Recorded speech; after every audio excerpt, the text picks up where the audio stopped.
વડોદરાના પ્રતિષ્ઠિત સિનિયર ધારાશાસ્ત્રી હિતેશ ગુપ્તા તેમના પત્ની અને જુનિયર સામે સંખેડા પોલીસ સ્ટેશન દ્વારા દાખલ કરાયેલી એફઆઈઆર સામે વડોદરા વકીલ મંડળમાં ભારે રોષ વ્યાપ્યો છે।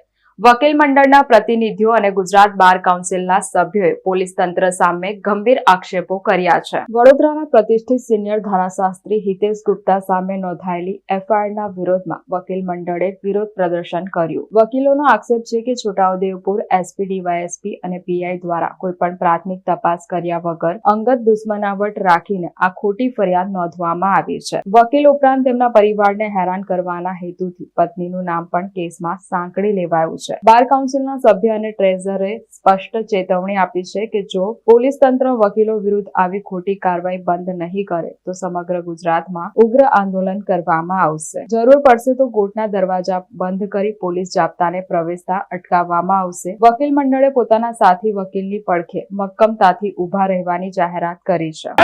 અમારા પ્રતિષ્ઠિત એમાં સિનિયર ધારાશાસ્ત્રી હિતેશ ગુપ્તા સાહેબ તેમના ધર્મપત્ની તેમના જુનિયર પર એક ખોટી ફરિયાદ સંખેડા પીઆઈ દ્વારા દાખલ કરવામાં આવી છે। તેમાં એસપી છોટાઉદેપુર, ડીવાયએસપી તેમજ પીઆઈનો સાથ સહકાર છે। કોઈ પણ પ્રકારની પ્રાથમિક તપાસ કર્યા વગર એમની પત્નીને સંડોવણી, એમના પરિવારને હેરાનગતિ થાય એવી રીતે પત્નીનું નામ ઉમેરવામાં આવ્યું છે।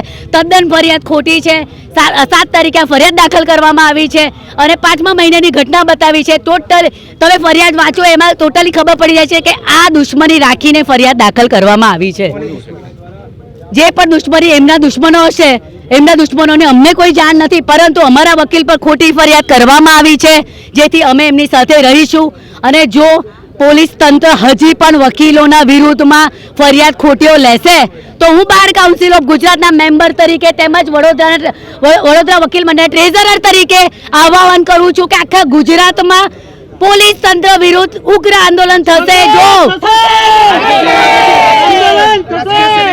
રાજકીય ષડયંત્રની અમને કોઈ જાણ નથી, અમે રાજકીય ષડયંત્રમાં પડવા નથી માંગતા। વડોદરા વકીલ મંડળ ફક્ત વકીલ જોડે છે, એમની જોડે ખોટું થશે તો અમે વકીલો સાથે રહીશું અને વકીલોની પડખે રહીશું અને ઉગ્ર આંદોલન કરીશું। આશીષ જોશીનો કેસ લડવાનો તમામને અધિકાર છે, હું પણ કેસ લડી શકું છું। એનો મતલબ એવું નથી કે હું કોંગ્રેસમાં જતી રહી કે હું ભાજપમાં જતી રહી, પરંતુ જો એના આશીષ જોશીના કેસને ધ્યાને રાખીને જો અમારા વકીલ પર ખોટી ફરિયાદ કરવામાં આવી હશે તો વડોદરા વકીલ મંડળ ચૂપ નહીં રહે અને ઉગ્ર આંદોલન પોલીસ વિરુદ્ધ કરશે।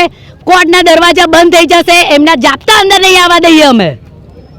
આ ફરિયાદ જે છે તદ્દન ખોટી છે, ઉપજાવી કાઢેલી છે અને એ કોઈ ષડયંત્રના કારણે કરવામાં આવેલી છે। હિતેશ ગુપ્તા પર જે આક્ષેપો કરેલા છે તદ્દન ખોટા છે।